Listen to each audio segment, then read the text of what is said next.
If you clicked on this video, you are probably interested in minimalism. Maybe you have an abundance of items and you feel like your items are starting to own you more than you owning them. You are tired of the visual clutter and you are ready to cut back. In this video, I'm going to talk about minimalism, but not just in the traditional sense. I'm also going to bring in a biblical approach to minimalism, which is something I call Christian minimalism. To start us off, I'm going to read you Merriam-Webster's definition of minimalism. Minimalism is a style or technique that is characterized by extreme spareness and simplicity. This is a very vague definition, so I also wanted to share one from becomingminimalist.com, which I liked a little bit better. Minimalism is intentionally living with only the things I really need. Those items that support my purpose. I'm removing the distraction of excess possessions so that I can focus more on the things that matter most. I love that definition. Minimalism is truly getting rid of all the distraction,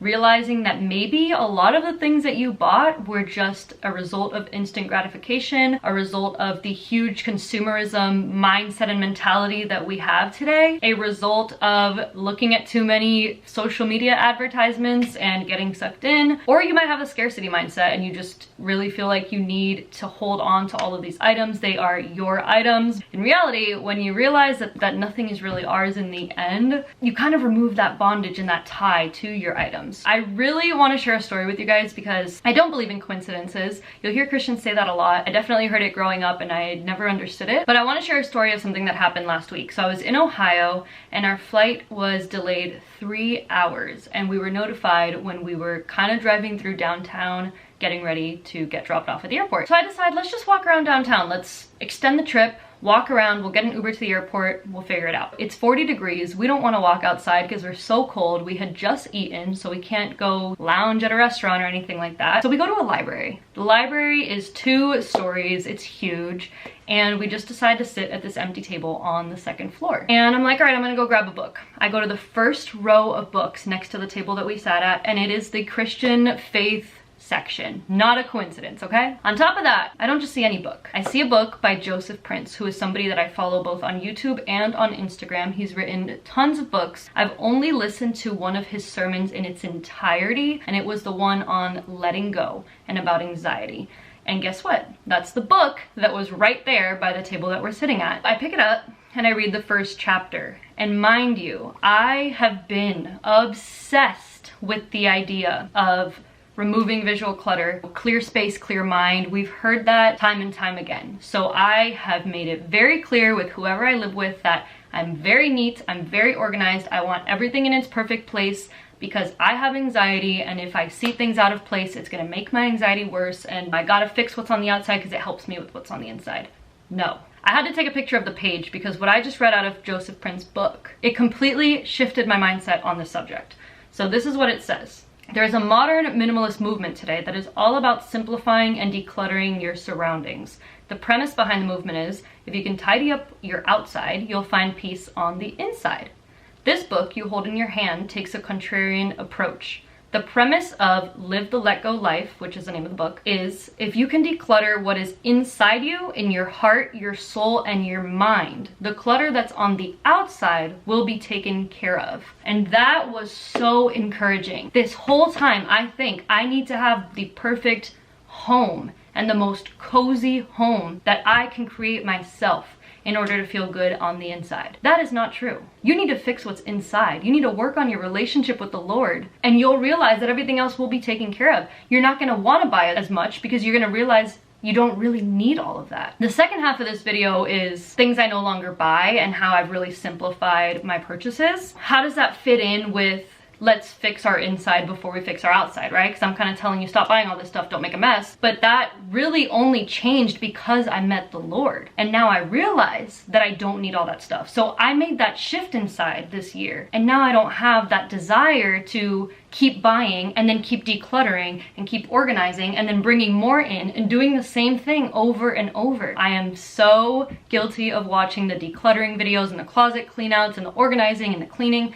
I love watching those videos on YouTube, but I watched them so much that was my cycle. It was buying and cleaning and buying and cleaning. Once I realized I just needed to fix what was in here, now I'm okay seeing a couple things out of place, or maybe the position of my plant is you know, not perfect, but that's okay. Maybe it moved 2 inches to the left, but that's okay. And the other thing is, I declutter and get rid of a lot, and some people are like, well, what if you regret getting rid of that? Why don't we just store it and keep it in a box? 9 times out of 10, you won't regret giving away what you're giving away. If you ever do, it's the realization that, oh yeah, I gave away my favorite shirt, but I'm still okay. I am not held down by that shirt. That shirt is not gonna ruin my mood or my joy or my peace. They don't make it anymore. Is it the end of the world? No. And this is why I also want to share a verse from Matthew, which I have shared once before, but I'm going to share it again. It's Matthew chapter 6, verse 19. Do not store up for yourselves treasure on earth where moth and rust consume and where thieves break in and steal.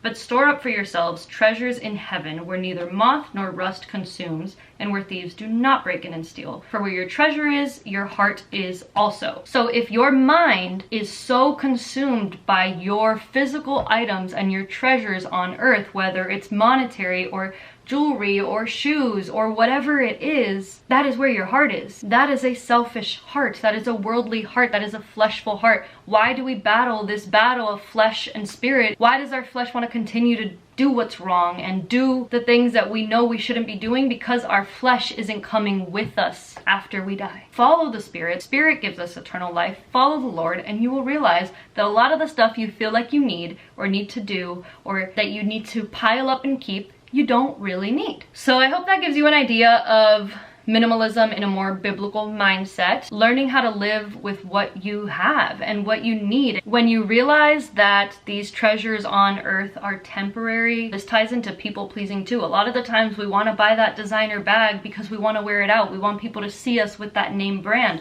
And that is temporary, and it's also pleasing people over the Lord. So that is where I'm gonna wrap up this video on minimalism. I am going to keep filming right here, things I no longer buy. That way you get an idea of the things that I've let go of, things that I just realized I didn't need. I didn't need to be held down to. I don't need to please people. I don't need to have these material objects or do these things to my appearance. And through all these things, I have been able to save so much money. And my pastor just did a sermon on money yesterday, and realizing, like, if we don't even know how to manage what we have when we have a little, how is God going to bless us with abundance? If we can't even be trusted with what we have, if we are being so foolish with our spending and our consumerism, how are we going to ever allow God to trust us to give us more? We're not trustworthy. I've been really good at managing my money, and I will be sharing that with you shortly. I hope you enjoyed this video. Don't forget to subscribe down below. I make videos on my convictions, on faith-related topics, as well as lifestyle, how to bring God into your everyday life. So if that interests you, don't forget to subscribe, and I will see you with another video. Bye.